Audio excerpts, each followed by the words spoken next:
And, you know, the past 5 years, we've seen our field of Hollywood glamour photography especially finally find its place in the world of fine art photography. Without a doubt, the most undervalued area of all photography, because it's nothing to hear about $1 million photograph, $100,000 photograph selling in New York, but we're not used to hearing those numbers yet with glamour photography. And you and I both have the passion and agree a lot of these photographers like Bull and Hurrell and stuff are as good as Steichen. They're comparable, and now this material is starting to get its due. How does that make you feel? Because you were a pioneer. You bought stuff that literally was valueless because it just was kind of looked upon as frivolous, and now it's being looked upon as these are truly some of the greatest portraits ever taken, period.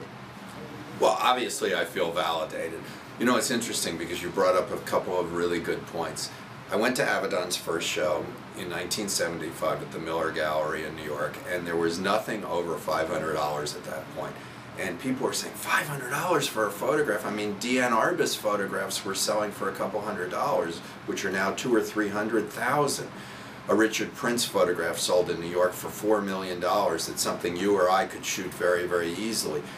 Here we're talking about vintage prints that you can still buy at very affordable prices. I think we're really at the tip of the iceberg. I think that Hurrell's pieces, as well as all of the other photographs, the photographers that we've mentioned, are tremendously undervalued. And I think what you've been able to do, Joe, in the last few years is really capture some value for these photographers. But I think it's going to get even better and bigger.